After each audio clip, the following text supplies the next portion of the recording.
Hello and welcome to At the Letters for Monday, July 24th, 2023. This is the last At the Letters edition before the trade deadline.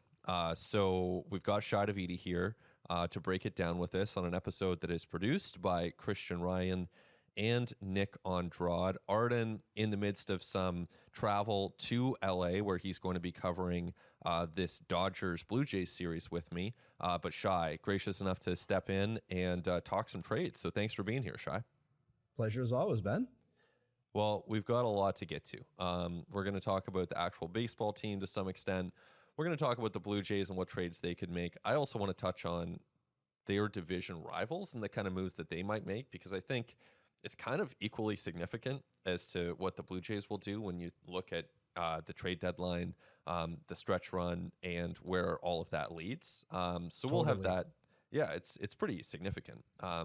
So we'll get to that. But I guess like big picture, Shi, like as we start this discussion here a week and a day out from the trade deadline, where do you see the Blue Jays and their needs, and what you think is the most likely path ahead for them right here? Okay, so I think the most likely path is a path we've talked about for a while, where it's not necessarily periphery moves, but complementary pieces. Not necessarily the type of impact ads that we may see from other teams. I think that's the likeliest path. But there's a part of me that wonders if they just maybe end up trying to do something a bit more significant than we're thinking about. And I know it's going to be tough, and I know that the prospect capital situation is a little bit delicate for this franchise right now. But even though it seems like it's been this really disappointing year in some ways, like, this is a good team that just needs something to try to make it click. And do you try to do something on the periphery or complementary pieces and just hope that a little bit more depth pushes anything together?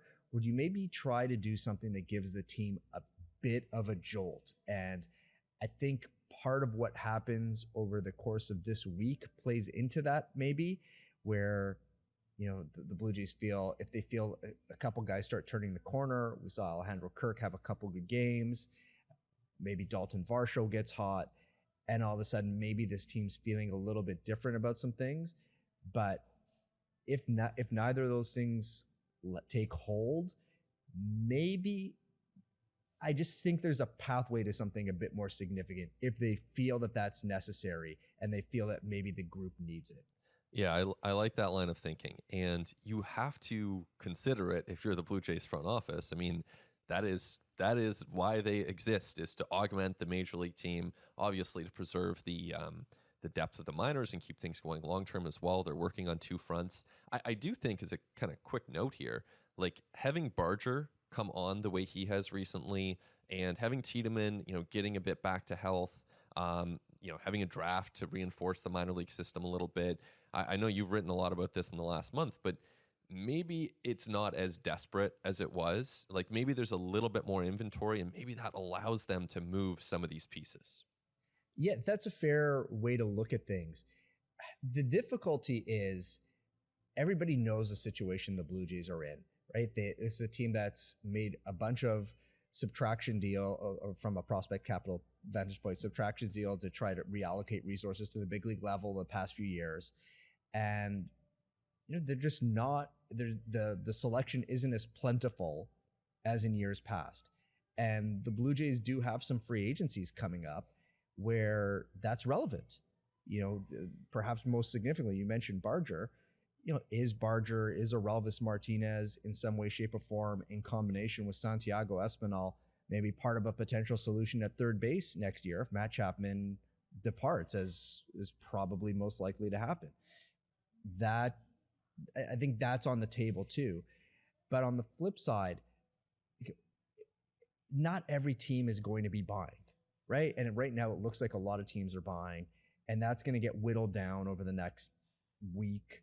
And all of a sudden there's going to be more options on the market, and there's going to be fewer bidders. And I think that creates a window to maybe the Blue Jays to be able to perhaps find a sweet spot.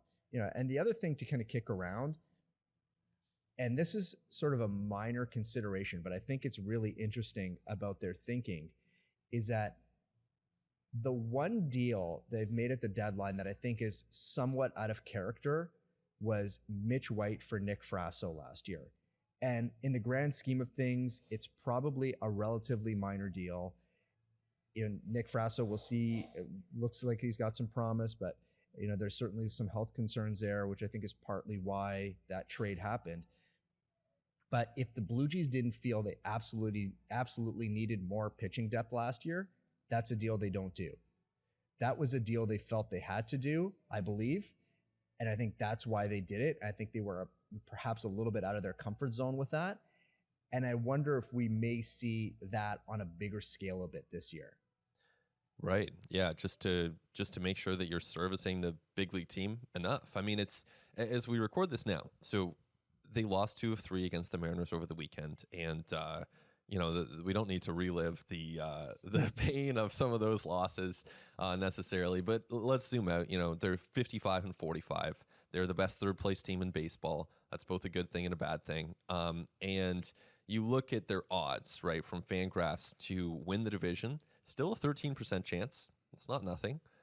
They are a 71% chance to get into the playoffs, and they're a 5.6% chance to win the World Series. And the only 3 teams that have better odds than the Blue Jays, substantially better odds, are the Rays, Atlanta, and the Dodgers. So this is a team that deserves to be augmented. And I think we've spent so much time talking about, will they reach their potential? And so many things have gone wrong. Alek Manoah this, and Vlad Jr. that, and Vladdy's hitting homers again, by the way. But, it's so easy to get negative with this team for some reason. I don't know why.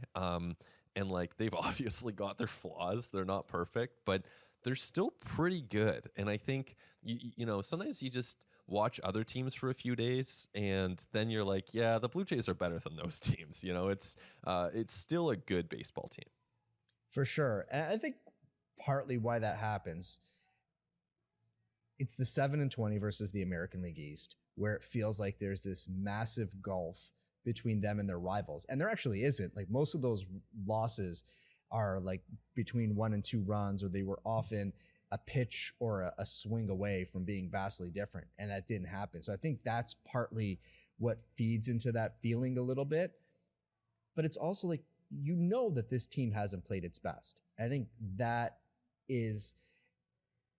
why I think that negativity is there. But you're right. And I think the question is really from a Blue Jay standpoint, how do you tip the scales and get them to the point where, they're playing like the Rays did in the first half of the season, or they're playing with the consistency and the steadiness that the Orioles have showed throughout the year? Because that's really the bar, right? And then they go and have a series like they did in Seattle, where they let 2 very winnable games slip through their fingers. They had opportunities to open up both games. One of the games they did open up, and it still unraveled on them. Why are those things happening, and how do you turn that around? That, I think, is really the big question. And maybe it's just a matter of time and waiting things out. And we know baseball is weird and baseball is dumb. And, as more you try to control it, you can't. Yeah. But I think really that's the overriding question the Blue Jays are wrestling with this week. Well, and look, it might be that they spend all year hoping and wishing that they get on one of those runs where they're unstoppable, and it doesn't happen. They might just be an 89-win team. That's okay. You can still be an 89-win team, win a wild card series, start with winning a playoff game. That's the first step for this group. But, right. A single playoff game. But then you can win 2, make your way through the wild card series. You're in the division series. Watch out. Gausman, Barrios, hey, that's a pretty good combo to throw out there in a playoff series. They certainly could win in the playoffs now with the right additions. And so this is where, I think, for me, I've thrown this out there, on At the Letters and other places as well, that to me, the simplest, least controversial, most effective plan for the Blue Jays is just acquire Tommy Pham and David Robertson from the Mets. Boom, you're done. That's it. It's not going to deplete your system. Your team's going to be better. Okay. But let's consider some bigger possibilities here. And I'll throw a couple names out. You can, grab onto any of them that you think are interesting here. But Cody Bellinger is going to be out there for the Chicago Cubs, left-handed hitter. He's actually hit better against left-handed pitching this year. Great defender, having a good offensive season. You got Tommy Edman with the Cardinals, said to be available, according to some reports. You look at a guy who doesn't strike out, switch hitter, great speed, versatility, control beyond this year. And even a guy like Tim Anderson, who's a free agent. To me, that one doesn't make sense at all, but he's been linked to the Jays. So where do you see any of those guys being interesting? Do you see other guys off the board being more interesting when we're talking about bigger names here? Yeah, I mean, sign me up for a lot of that, right? When I was talking earlier about maybe something a bit more significant, to me, I think Cody Bellinger would be that more significant piece. And the Blue Jays were on him during the offseason. They were trying to get him, and then when they didn't get him, that's when they pivoted to Kevin Kiermaier. So there is definite level of interest there. And I think when it comes to someone like him, the question becomes, okay, are you willing to take away at-bats from potentially Dalton Varsho and Kevin Kiermaier and maybe Brandon Belt a little bit to make it work? And that's where that's this more significant pathway. That's a pathway where the Blue Jays say, you know what, we can't just get a right-handed bat off the bench. It can't just be Tommy Pham who plays 3 to 4 times a week. This is someone that we need to add someone to our lineup that the other team has to game plan against. That's going to put some fear in the pitchers. That when they're working through a batting order, they're going to understand this guy's there waiting. So you're going to pitch the guys ahead of him differently. I think that if you make that kind of decision, then Cody Bellinger to me is an incredible fit because we've talked about it forever. Left-handed power, the Blue Jays have been trying to get it. They've got some more left-handed options, but Dalton Varsho hasn't to this point been that consistent left-handed power threat. He can go deep at any time, but he hasn't produced. Brandon Belt has been tremendous, but he doesn't hit a ton of home runs. And if you get that in the 3 or 4 spot, and then maybe you have Belt at 5 and then Varsho at 7, this lineup looks a lot different. So I think that one makes sense. Like Tommy Edman is super interesting too, that somebody who you've got control of well beyond this year. There's utility. I think the thing with Tommy Edman is you're going to take away possibly some playing time from Whit Merrifield and maybe from Kevin Biggio a little bit, Santiago Espinal. Isn't that okay? It's though? a great. It's a great fit. Sure, it's a great fit next year, but I think this year again there has to be some subtraction that comes with that, and so that's a bit of a decision, but a different one. Yeah, and I think look, we've seen the Blue Jays. I think Whit Merrifield's a great example. Jose Barrios is a great example of the Blue Jays using the trade deadline as a way to do some off-season shopping. Even last year, like with Zach Pop, even though it hasn't worked out that way, and Anthony Bass, the thought was, okay, well, we've got these 2 relief pieces for the bullpen this year. And again, didn't work out, but that was the plan. That was the plan with Mitch White. So we could see the Blue Jays try to make a move like that. And then, look, I know that he hasn't been great all season, but Jordan Hicks over the last few weeks has been about as good as any reliever in baseball. Last couple of months, really. Yeah, and I think that's going to be very expensive. I don't think it's particularly likely, but if you really want to make a big difference to your bullpen, Chad Green could potentially be that, and it's in-house, but he's coming off Tommy John surgery. I'm not sure what's fair to kind of put on him in sort of that role, but you've got him and Jordan Romano, and then you've got Jimmy Garcia, and if he gets back, Nate Pearson and Tim Meza, all of a sudden that's a pretty loaded back end of the bullpen. Yeah, exactly. I think Hicks was a no-brainer. I think he makes a lot of sense. Edman would cost more as well. The Cardinals seemingly looking for pitching to augment a team that's really disappointed this year. I don't know if the Jays necessarily have a ton there to be able to make that work. We do know these teams have certainly talked in the past. Edman makes sense on paper, but again, that's a bigger swing because he can do a lot of things and he could help the Cardinals win as soon as next year. So that's speculation on my part. But I do think of course, it makes sense to explore this. And again, if you're the Blue Jays front office, you have to at least be thinking, what can we do? That's a bit of a bigger swing, because if there's a chance where, the Orioles and the Rays stumble, we've seen the Rays stumble now, kind of play 500 ball for a couple months. What if the Orioles have a stretch like that for the next 6 weeks? What if the Orioles go out there, kind of do nothing at the deadline? They get like Michael Lorenzen and call it a day, and they fall back. Like, you want to put yourself in a position to seize on that 13%, because getting a bye, I mean, that would be incredible. And I'm not saying it's likely, but it's not impossible. And so as a front office, they need to be considering ways to do that. Yeah, I think you've stated it really well there, Ben. And, the one thing to keep in mind too, there's still, unless my math is off, 25 games remaining against the American League East. The final 2 weeks of the season is all New York and Tampa. And that's going to be a wild, wild stretch to end the season with 12 games there. And then beyond that, you've got 7 games with the Orioles as well. So, and you also have to think that 7-20 against the American League East normalizes, right? Like, and last year it didn't against the Red Sox. Blue Jays went 16-3. And the difference between them and the Red Sox last year, if you take away head-to-head, is 1 game. The Blue Jays were 1 game better against everybody else in baseball by 1 game over the Red Sox. And 16-3 is why they're in the playoffs, and the Red Sox are like, what happened? Yeah. So I mean, again, baseball, dumb shit happens. Dumb stuff happens. Forgive me. Davidi unhinged. And maybe that repeats this year, but again, you would think that also may normalize at some point too. For sure. Now, before we step aside here for a quick moment, Shi, I want to throw some possibilities at you. Okay, so because we spend a lot of time thinking, what should the Jays do? And I throw out, like takes, I guess you could say, where it's the Blue Jays should go out and acquire Tommy Pham and David Robertson. But let's not stop there. I'm going to also throw out what I think the other American League East teams should do. So Yankees, they need a bat, but they're not good. So they should go out and acquire like a Mark Canha, someone to show that they're trying to improve, but ultimately not really do that much. Red Sox. Ooh, the crosstown pickup from the Mets. That's right. That's a bold one. That's my least bold one. It gets slightly bolder from here. Red Sox, they need some pitching.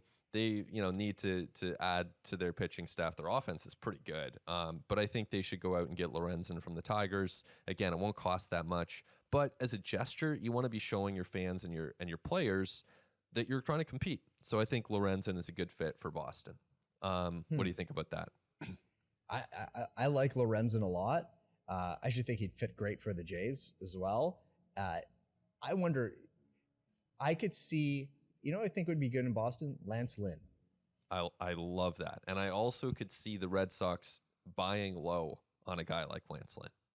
And he's been great since he's come off, or at least when we saw him in Chicago, he looked unreal against the Blue Jays.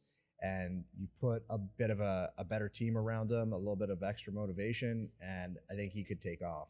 Okay, I like that for the Red Sox as a Lorenzen alternate. But we're talking, pending free agent, someone who can just give them some innings. And then Baltimore, I think there's a case to be made that Baltimore should swing bigger, but I'm going to keep this into the modest tier, and I'm going to say that they should acquire Lucas Giolito. Again, they need some pitching.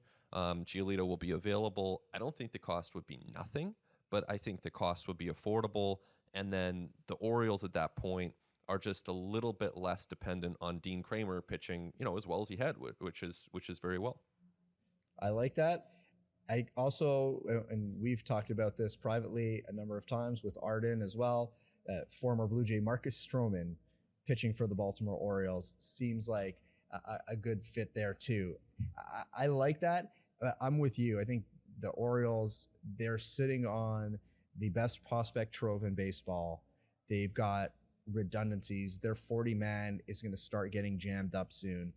This is the time to start consolidating some talent for your big league club. And maybe you go try to get like a Dylan Cease, someone who's going to be with you for a little bit of time, a little bit of runway, and maybe help push you to the next level.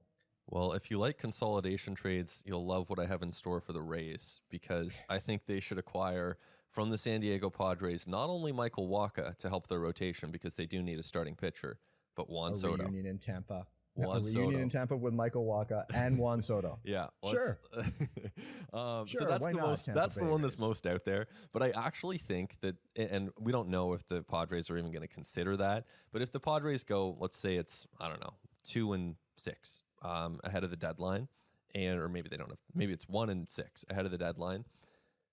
I don't know. I think the Rays would be so much better with Juan Soto, obviously. And I think it kind of makes sense for them to kind of push aside the Orioles and even the Blue Jays and just go for it. And he's controllable for next year, too. So that's my most out there idea. But I think that if he's available, the Rays should do it. I would love to see the Tampa Bay Rays do that. And I'm trying to think, is that completely out of character? And I'm blanking, but I feel like there was a move akin to this they made a few years back, which was a bit of a bigger swing and a bit more unexpected. Well, Or was they were said to be on Soto last year when he was a national, and they pursued Freddie Freeman. I mean, that was uncharacteristic. Right. That was the Freddie Freeman. That's the one where it was like, okay, this is really out of character for them. Yeah. So they'll occasionally do something really outside the box. You know, I mean, I know that you've talked about it with Arden a little bit, and you know, I'm still not convinced there is a deal out there for Shohei Ohtani that makes sense. But every team in this division has a case to go for Shohei Ohtani, and it's almost certain to be a rental. It sounds like he's going to end up back in the West Coast, and a lot of people think the Dodgers is a done deal. I know some people think that Artie Moreno is going to do everything in his power to make sure that he doesn't depart. Some people think there's Seattle's kind of laying in wait there for him.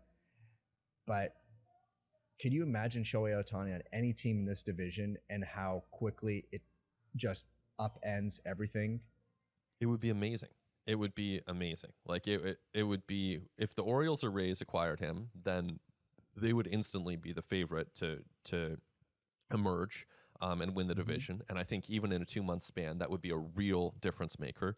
If you put him on the Blue Jays, then you're looking at 3 teams all of a sudden that are kind of equally positioned, because I think he would boost their odds from 13% to 20% single-handedly to win that American League East. So ultimately, I really don't think he moves. I think that when you think about a guy who could push for 60 home runs, who the Angels might want to acquire or re-sign after this season, you think about the endorsement deals here in LA. You think about the possibility of just disappointing those fans, attendance down the stretch. I just don't see them moving him. But it would be incredibly entertaining if they did. Oh, for sure. There are a handful every year. Or every once in a while, there's a handful of industry shaking move or transaction. Juan Soto was that a couple years back, and this would be. It's weird, right? Because Soto came with 2.5 years of control, so it was a bit more of a significant change. But I feel like this would be more of an industry shifting move because it would be the first time the Angels are taking a significant subtraction step instead of we're just going to keep running it back with different pieces and see what happens. And so it's a massive shift that way. And then, of course, there's no player like Shohei Ohtani who is going to impact you at an elite level on both sides of the ball. And the Angels aren't a especially good team. They just aren't. Like, especially, if they're 500 with Shohei Ohtani. Like, that tells you what you need to know. And that's not necessarily, that's an ownership situation that goes back years and years and years.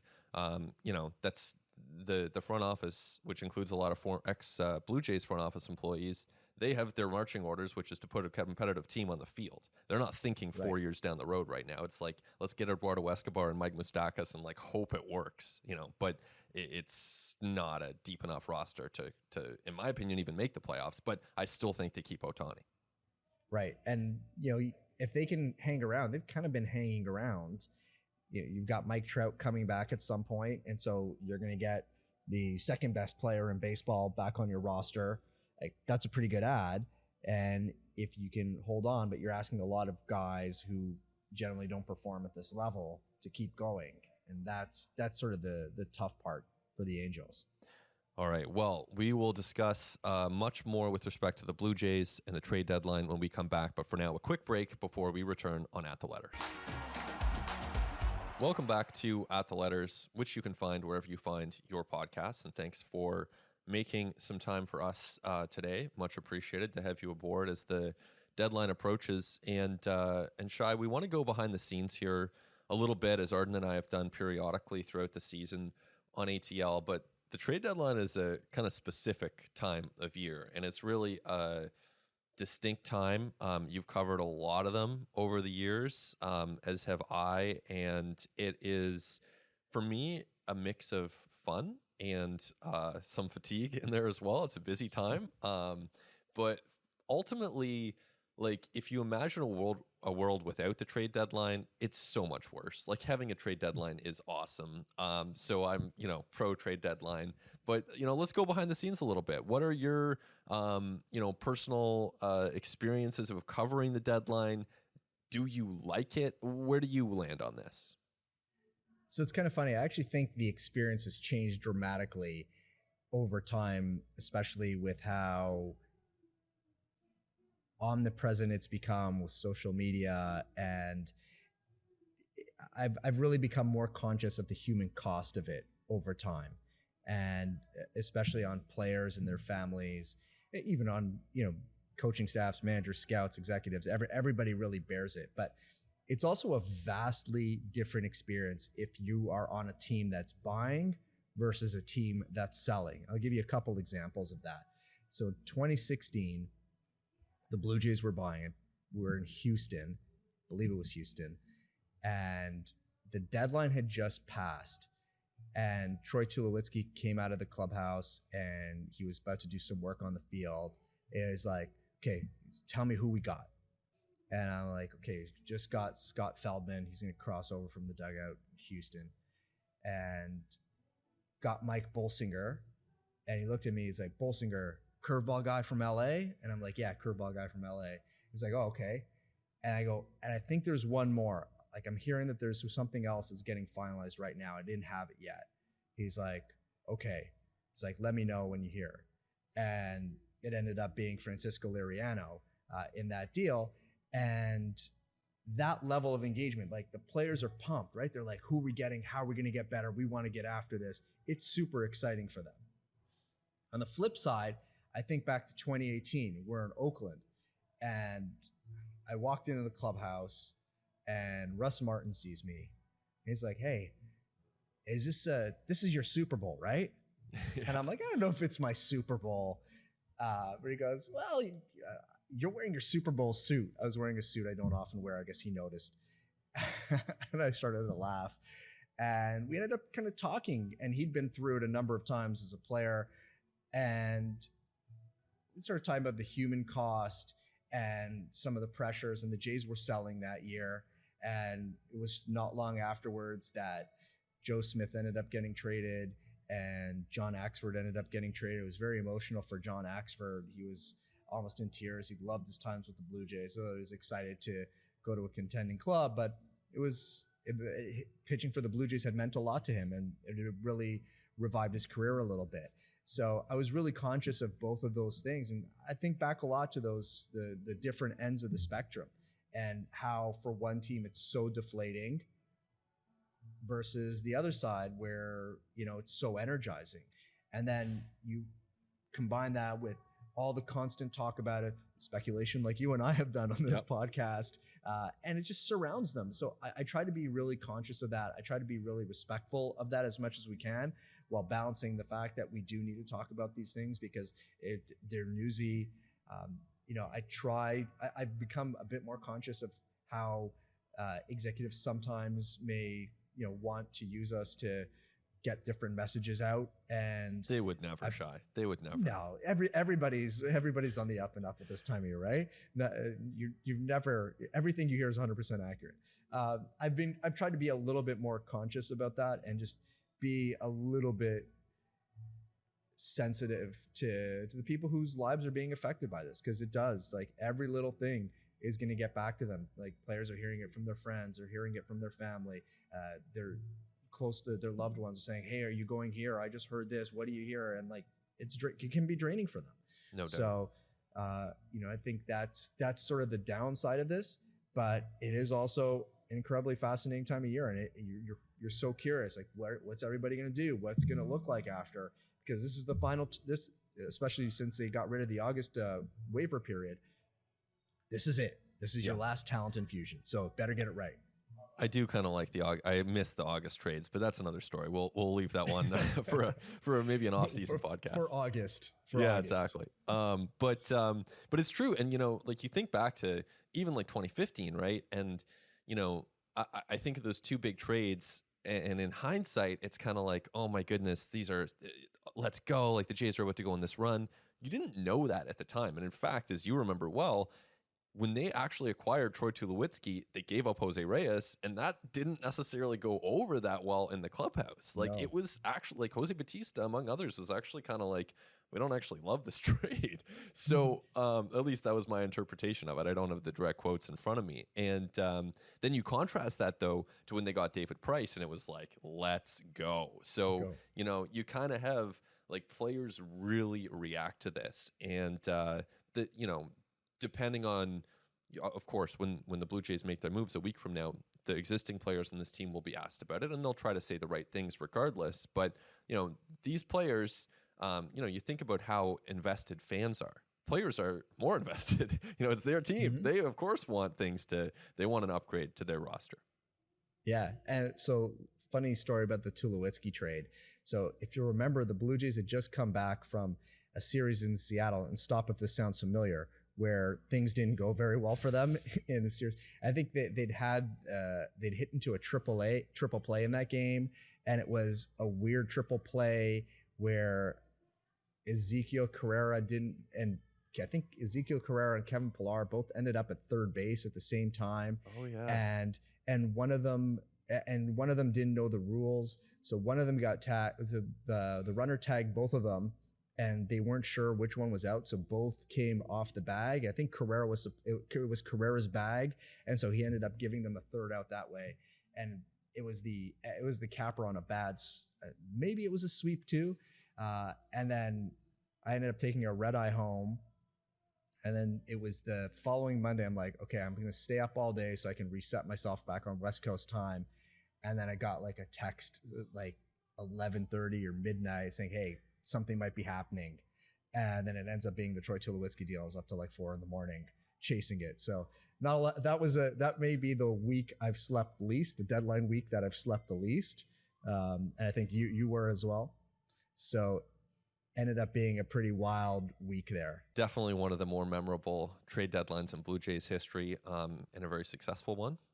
That's for sure. They've had a few of those. They've made some really good trades, generally speaking. Acquiring Teoscar Hernandez, maybe there will be more of those to come in the next week, but certainly it'll be a busy time. The executives too. I mean, this is especially coming out of the draft.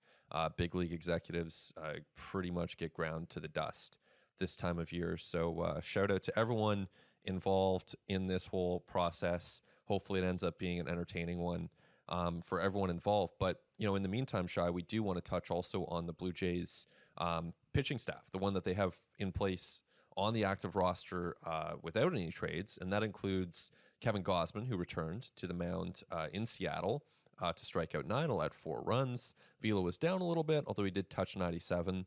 And let's bring that into the conversation along with Hyunjin Ryu, who is seemingly on the brink of returning to the Major League rotation. Yeah, very interesting. I just ended up speaking to someone who saw Ryu over the weekend and said Ryu was really, really good, was full of praise, thought the stuff was really good, the command was really good, the sequencing, thought it looked really sharp. And at this point, it's really just about how's Ryu recovering, right? He's pretty much there. His velo was up a little bit in that outing. I remember looking at the StatCast data and thought, okay, this might be the best and the firmest his stuff has been since he returned. And so yeah, we're getting to the point where like the Blue Jays they still have enough runway with his rehab assignment for him to make 2 more outings on that assignment. So it doesn't have to be this second, but if the Blue Jays feel that it can help them, and they've talked about going to potentially 6-man rotation for that upcoming stretch of 17 and 17, looks like Ryu's ready to go. Yeah, it'll be interesting to see. And I think, to me, mix him in. He's good to go. Let's see him in that rotation. So, is that Friday? Is that Saturday? Friday, by the way, should be Shohei Ohtani against the Blue Jays in Toronto, which is just going to be unbelievable. Do you think they need to see him in the big leagues before the deadline to just to see what it looks like in the major league level in terms of making your final decisions? Yeah, I think so. I mean, you want more information, and it gives your rival teams more information too. If Ryu comes back and he really doesn't pitch well, and you've got Gosman still recovering from the side issue, and you've got Manoah who was better against the Mariners, but still been an up and down time period. Maybe other teams smell some vulnerability there, but end of the day, you've got to augment your team, and you got to know what you have. So I think, you want to see Ryu in there before the deadline. Yeah, that's an interesting one. I think you can also surrender your position. You surrender any leverage there too, right? If he comes back and it doesn't play, and it looks like there may not be a pathway, then all of a sudden your chances of getting a starter just got a lot more difficult, right? Yeah, I think at the same time, like you look at the market for starting pitching, and we talked about it a bit earlier, where like Baltimore needs one, Boston could use one, Tampa needs one. So, and then that's just the American League East, right? Like you look beyond this division, and the Dodgers have pretty much an entire rotation on the injured list. Like the Diamondbacks clearly could use some more starting pitching help. There are teams around this league, even Atlanta, right? They've had a lot of injuries in their rotation too. So a lot of teams could use starting pitching. I think regardless of how Ryu does, the price is going to be high. It's going to be hard to acquire a good major league starting pitcher. So you might as well know more yourself, and the price is high anyways. Yeah, and that's fair. And like I think the other thing is that you can also convince yourself like, hey, I don't need to be in this market, and we can take our resources and go spend them elsewhere. And there's obviously some risk to that, but I think the Blue Jays are starting at such a high floor from a rotation standpoint relative to their rivals. I mean, we're really talking about who's your 6 or who's your 7 at this point for a Blue Jays rotation. You're probably not, without really delving deep in your system, you're probably not getting better than the 5 you already have. So I think that as long as they're convinced that they're going to be safe and they've got enough depth to survive the season, I definitely think you're better off allocating the resources towards an offensive player and another bullpen piece. Yeah, you need a bat. Absolutely need one. And a bullpen upgrade would be really helpful as well. If you could add a starter who has options and some upside, of course you want to do that. Those guys are tough to find for good reason. So we will see. We'll leave that there for now on the trade deadline front. But we do still have some more baseball to get to. So when we come back, we'll talk some Hall of Fame on At the Letters.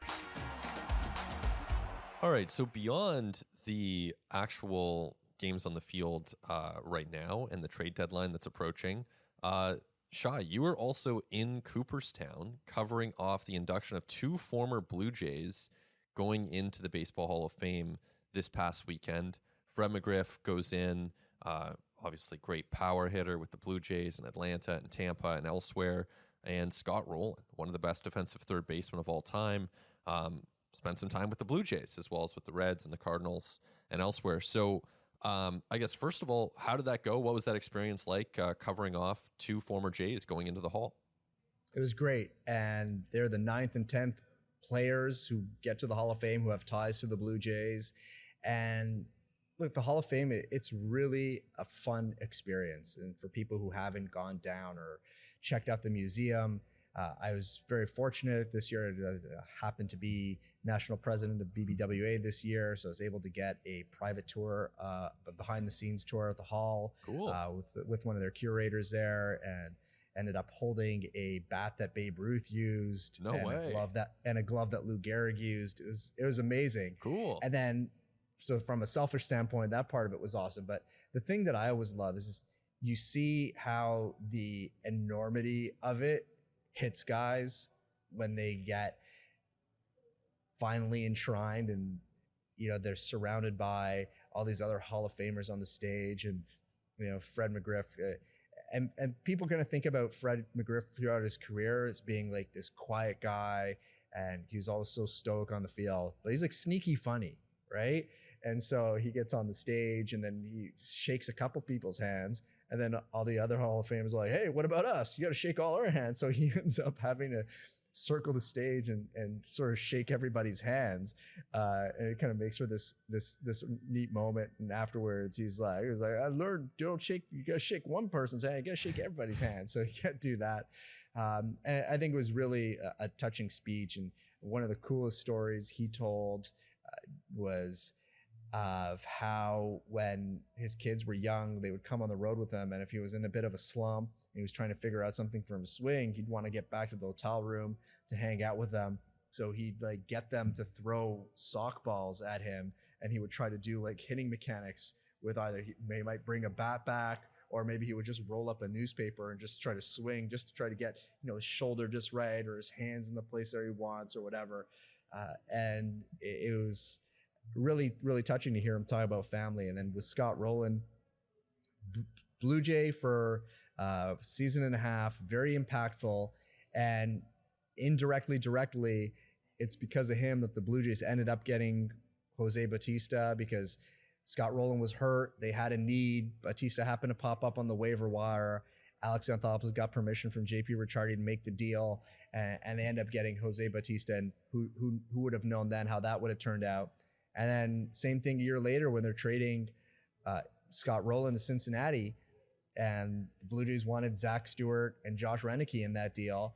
And the Reds were like, well, listen, you guys got to take Eddie back and take his money, Edwin Encarnacion, and take his money back to make it work.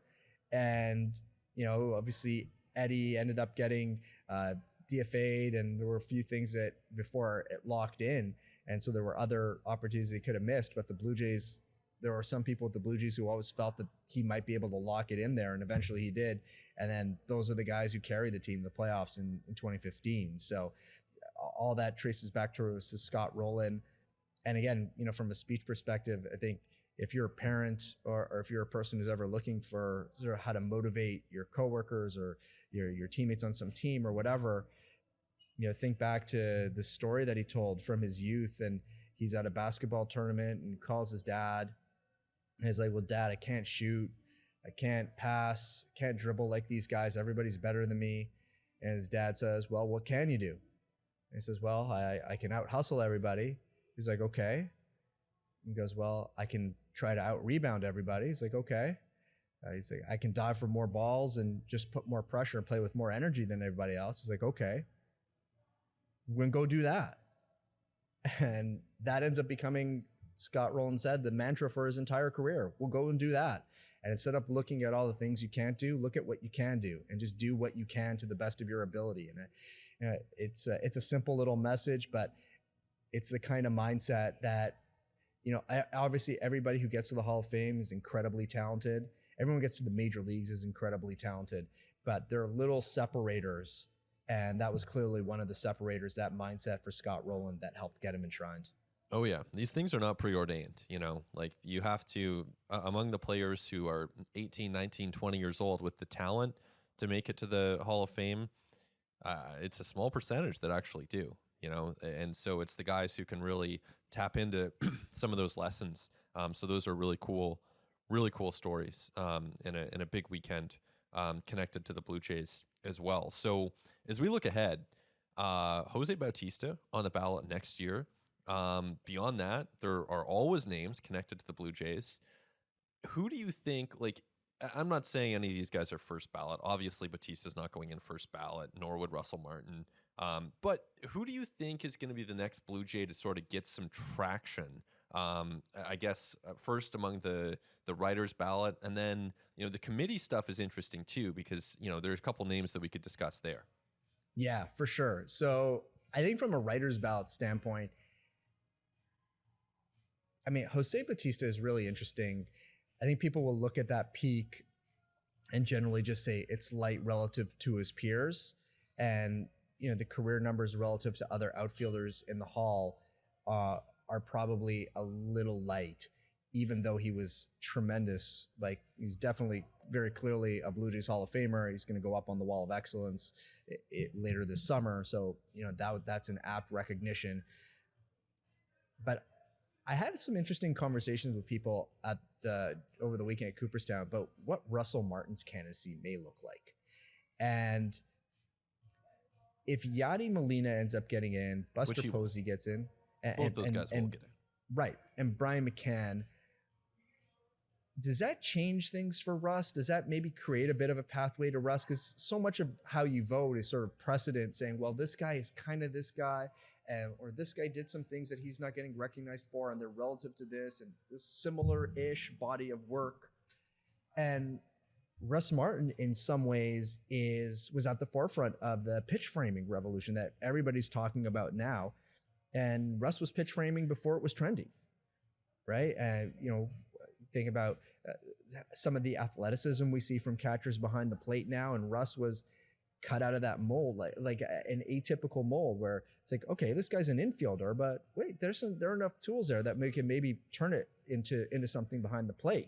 And so I don't know that there's a direct correlation from Russ Martin to, say, Gabby Moreno, but when you look at Gabby Moreno, I think a lot of the things that you see from him from a tool standpoint, like that traces back to Russ. Now, is that enough? Like, would you have liked to maybe see some more bulk numbers from him to sort of make that case a bit of a slam dunk? I think that's it. But I think once you get relative to, say, Molina and Posey, and you think about how catchers are used within the context of this era, it's an interesting discussion. I haven't delved deep enough into it the way that I would if I was about to vote on it. Right. And there's a couple of years for that. But I think that frame of reference is a moving target right now. It is. And, you think about 3,000 hits, like no catcher gets 3,000 hits, 500 homers. Mm-hmm. I don't think any catcher has ever gotten 500 homers, right? So, no, I think Carlton Fisk is the all-time leader. Yeah, there. Piazza's around 390 or something. Right. Yeah, Fisk might, like he might be 430 or something. So yeah, it's a different position. It's a different challenge physically. You look at even catchers who have 2,000 hits. That's incredible. Russ Martin, 1,400 hits, 191 homers, 39 WAR. To me, that's still probably short. Batista, his WAR is actually comparable, 36.7 WAR. He hit 344 home runs in the regular season, a few more in the playoffs, if I recall. And it's there might have been a famous one in there, I think. Yeah, I'm a little hazy on that, but I think pretty sure he hit one or two in the playoffs as well.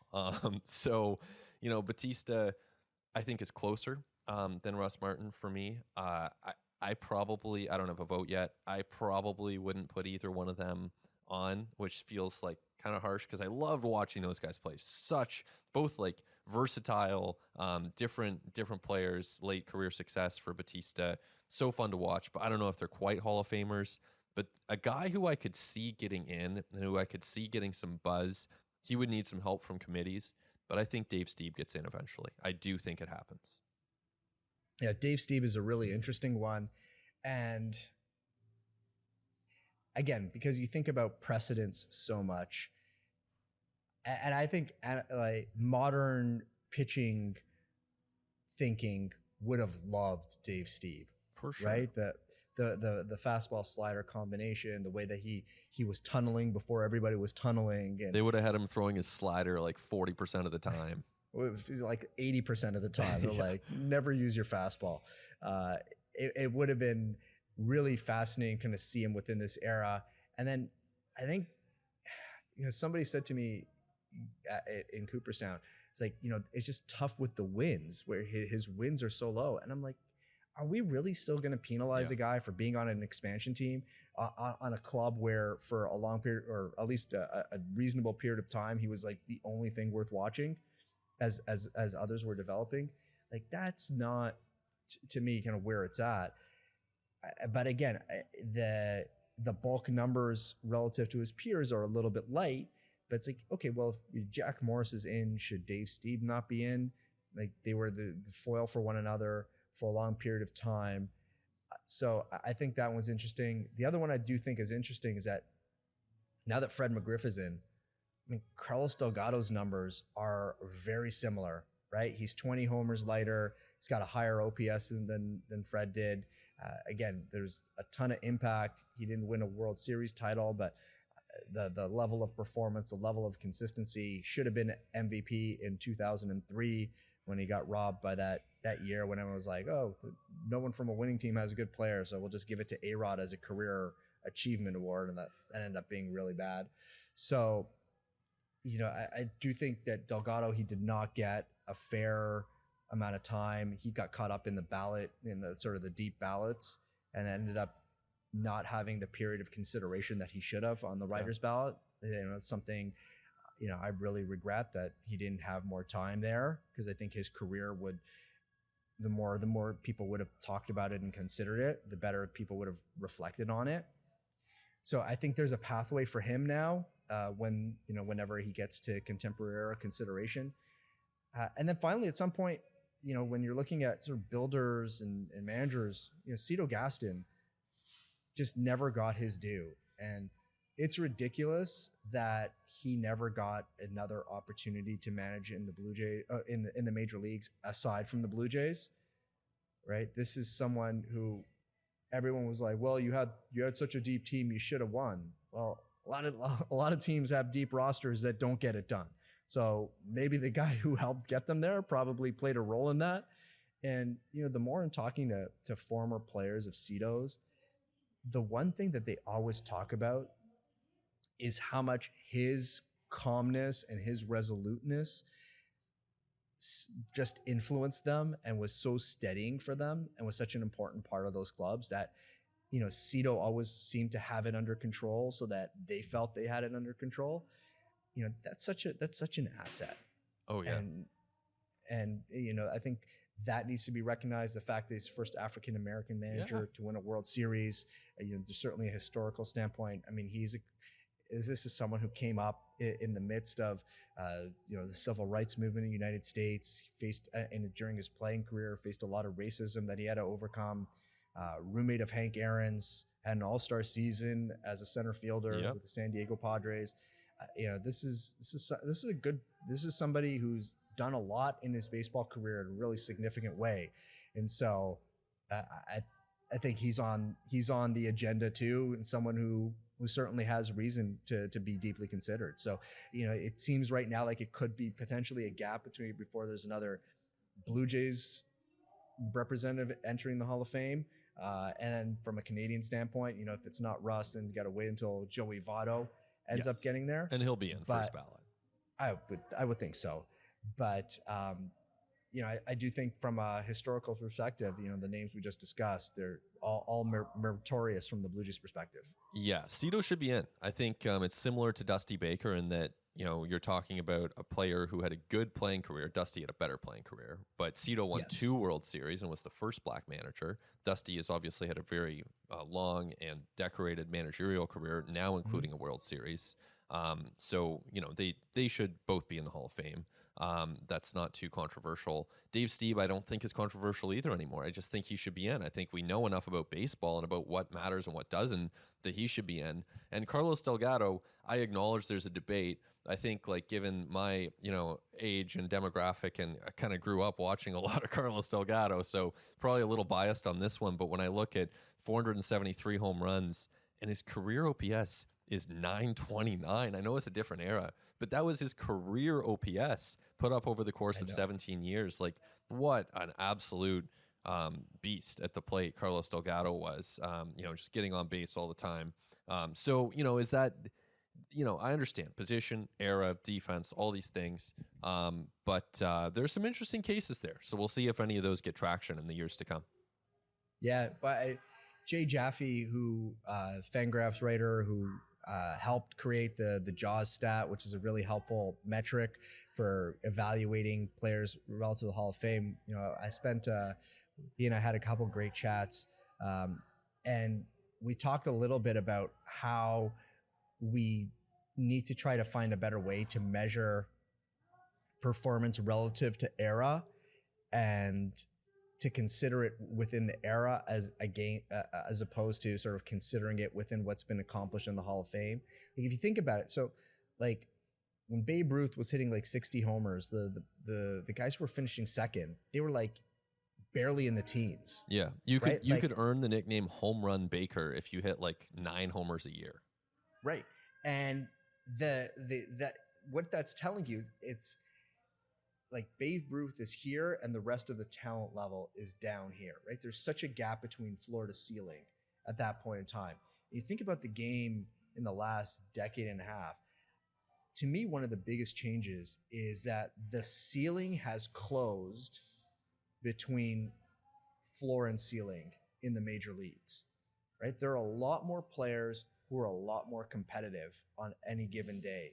Like there are a lot of dudes who are throwing mid 90s who aren't necessarily absolute elite freak shows like they would have been even 15 years ago. Yeah.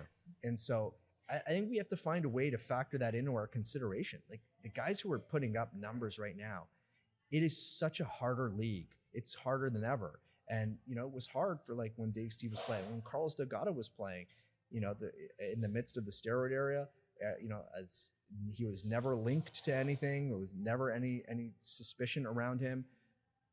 You know, for him to put up the numbers that he did, the way that he did it, I mean, yeah, I think it's about as close to a slam dunk as you can get. And, you know, I hope that would eventually come around for Carlos. Well, lots to keep an eye on as we move ahead here. Shi, I know you have a lot to get to. Trade deadline approaching. You're a busy man, so thank you so much for taking time here on At the Letters. A pleasure as always. Enjoy LA and enjoy Dodger Stadium. I believe your first time there. It is. I'm excited to see it. It looks like it'll be an awesome place to watch a few ball games. So that should be fun. We'll see what happens with the Jays on the field. I don't know what to expect there, but I will be writing about whatever happens in the next few days for Sportsnet.ca. So keep your eyes out on that. And Arden will be back next week as he and I wrap up the trade deadline. So keep an eye out for that episode in a week's time. But in the meantime, thank you so much for listening to At the Letters. We know there's a ton of great content out there, so definitely appreciate you hitting play on ATL. And thanks as well to our producers, Christian Ryan and Nick Andrade, for making this happen. We will talk to you soon on At the Letters.